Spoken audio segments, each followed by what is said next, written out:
السماء جلالا فأزيد أسراب الغيوم.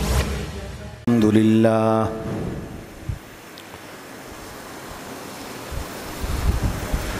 الحمد لله نحمده ونستعينه ونستغفره ونؤمن به ونتوكل عليه ونعوذ بالله من شرور أنفسنا ومن سيئات أعمالنا من يهده الله فلا مضل له ومن يضلله فلا هادي له ونشهد أن لا إله إلا الله وحده لا شريك له ونشهد أن سيدنا ومولانا محمدًا عبده ورسوله المبعوث إلى الأسود والأحمر المنعوت بشرح الصدر ورفع الذكر وصلى الله تعالى عليه وعلى آله وأصحابه وأزواجه وأتباعه وذرياته أجمعين. أما بعد فأعوذ بالله من الشيطان الرجيم. بسم الله الرحمن الرحيم. ولقد كتبنا في الزبور من بعد الذكر أن الأرض لله يورثها من عباده من يشاء. وقال رسول الله صلى الله عليه وسلم لا تقوم الساعة حتى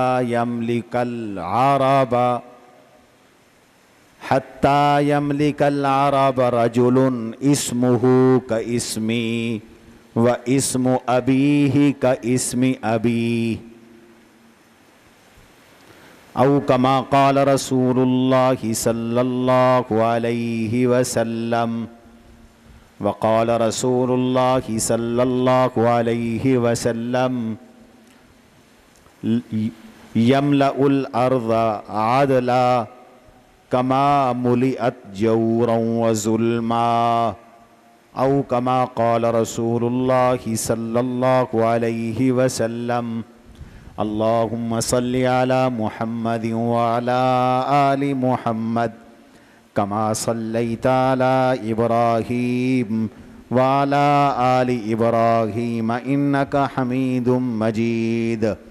اللهم بارك على محمد وعلى آل محمد كما باركت على إبراهيم وعلى آل إبراهيم إنك حميد مجيد. گرامی قدر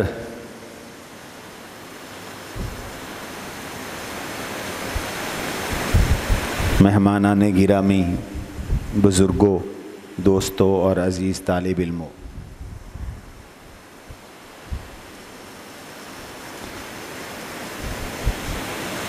قیامت کی دو طرح کی علامات اور نشانیاں ہیں.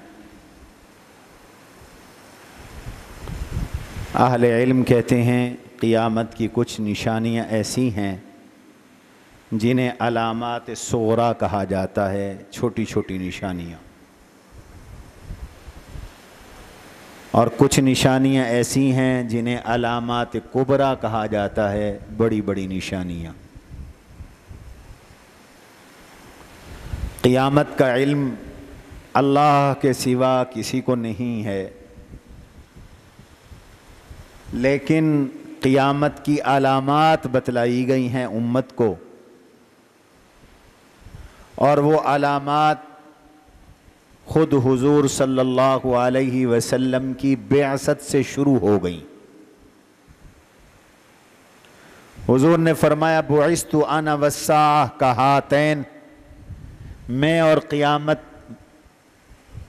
ایسے ہی قریب ہیں جیسے یہ دو انگلیاں قریب ہیں۔ حضور علیہ السلام نے فرمایا میری موت یہ بھی قیامت کی علامت ہے، بیت المقدس کی فتح یہ بھی قیامت کی علامت ہے، حضور علیہ السلام اور قیامت کے درمیان کسی نبی نے نہیں آنا تو یہ بھی قیامت کی علامت ہے۔ قرآن کہتا ہے فقد جاء اشراطها، قیامت کی نشانیاں آ چکی ہیں۔ کچھ چھوٹی چھوٹی نشانیاں ہیں، ہم پڑھتے اور سنتے ہیں ان تلد الامۃ ربتها وان ترى الحفاة العراة العالة رعاء الشاء يتطاولون في البنيان، ننگے بدن ننگے پاؤں بکریوں کے چرواہے زمین کے بادشاہ بن جائیں گے، لمبی لمبی عمارتیں ٹاور بنا کر فخر کریں گے۔ یرفع العلم، علم اٹھ جائے گا، ویظہر الجہل، جہالت عام ہو جائے گی، ویکثر الزنا، زنا پھیل جائے گا، ویشرب الخمر، شراب پی جانے لگے گی، وظہرت المغازف والقینات، آلات موسیقی اور بدکارہ عورتیں، اداکارہ عورتیں ظاہر ہو جائیں گی، عام ہو جائیں گی، ورفعت الاصوات فی المساجد، مسجدوں میں آوازیں اونچی اونچی ہوں گی، ماں باپ کی نافرمانی ہوگی۔ یہ ساری علامات صغریٰ کہلاتی ہیں، ان میں بیشتر علامات ظاہر ہو چکی۔ کچھ بڑی بڑی علامات ہیں قیامت کی جن کا ذکر قرآن اور حدیث کے اندر اللہ اور اللہ کے رسول علیہ السلام نے بیان فرمایا۔ ان علامات میں ایک علامت دخان، دھوئیں کا نکلنا ہے، ایک علامت موت کی کثرت ہے، زکام کی طرح بیماری ہوگی جس سے لوگ مرنے لگ جائیں گے، کثرت سے اموات ہوں گی۔ اس کا مصداق آپ کرونا کو بھی قرار دے سکتے ہیں، یہ بھی ایک طرح کا زکام ہوتا ہے، اور بعض حدیثوں میں تو صراحت ہے کعقاص الغنم، جیسے بکریوں کو زکام لگتا ہے ایسے ہی زکام لگے گا اور لوگ بہت مرنے لگ جائیں گے۔ اس بیماری میں کئی لاکھ لوگ مر چکے ہیں۔ بڑی نشانیوں میں ایک نشانی زمین سے ایسے جانور کا نکلنا ہے جو لوگوں سے گفتگو کرے گا۔ ایک نشانی روئے ارض میں 3 مقامات پر لوگوں کا زمین میں دھسنا ہے، خسف فی المشرق وخسف فی المغرب وخسف فی جزیرۃ العرب، مشرق میں، مغرب میں، جزیرہ عرب میں لوگ زیر زمین دھنس جائیں گے۔ ایک علامت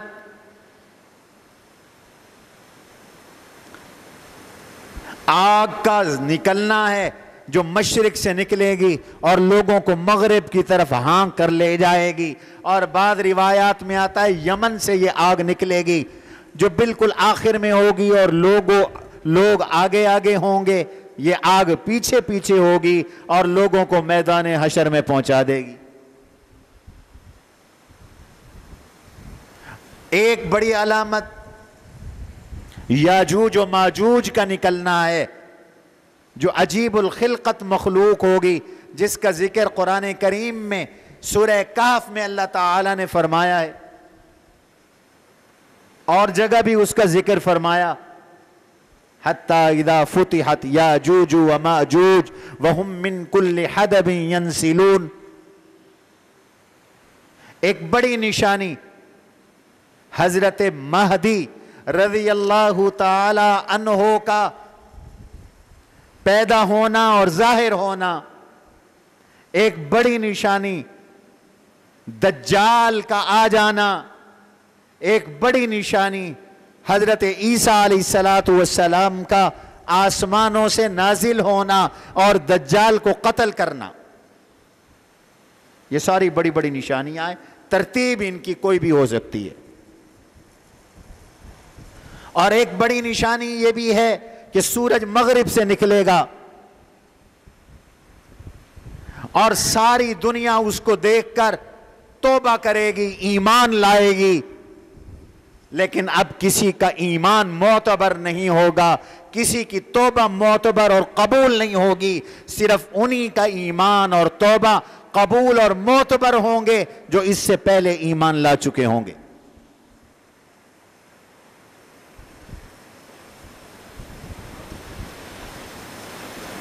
آج کی اس نشست میں ان علامات قیامت میں سے حضرت مہدی علیہ الرضوان کے متعلق کچھ معروضات عرض کرنی،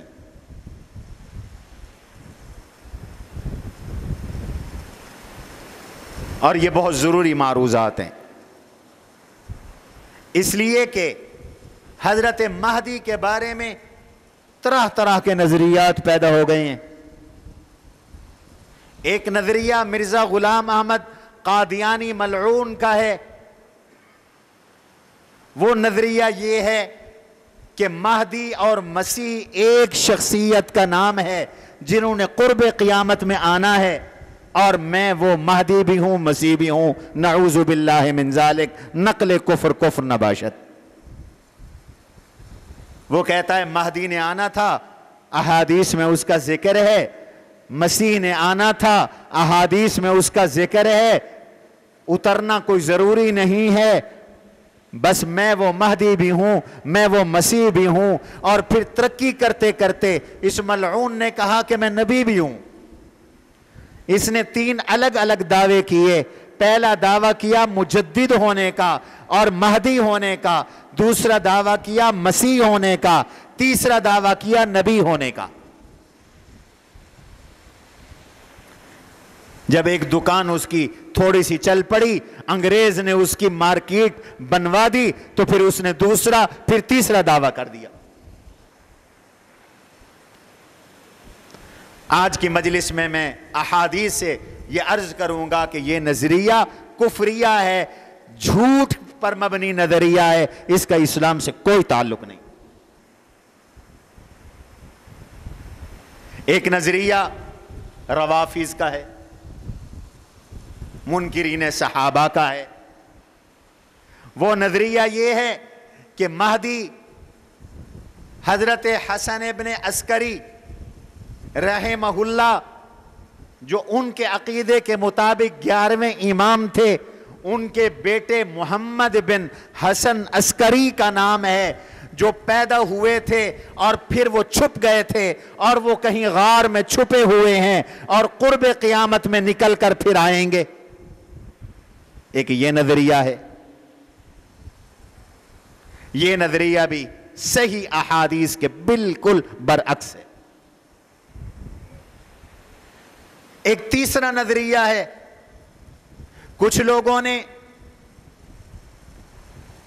قادیانیوں اور روافض کے ان نظریات کی وجہ سے رد عمل میں آ کر حضرت مہدی کے وجود کا بھی انکار کر دیا اور ان احادیث کی بھی تکذیب کر دی، احادیث کا بھی انکار کیا۔ انہوں نے کہا کوئی مہدی وادی ہے ہی نہیں، کسی نے آنا ہی نہیں۔ اور چوتھا، کچھ جھوٹے مہدی پیدا ہو گئے ہر دور میں، جو یہ دعویٰ کرتے رہے کہ ہم مہدی ہیں، جس کا ذکر احادیث میں آتا ہے۔ یہ چاروں نظریے غلط ہیں۔ پانچواں نظریہ اہل السنت والجماعت کا ہے، جو احادیث نبویہ سے ثابت ہے۔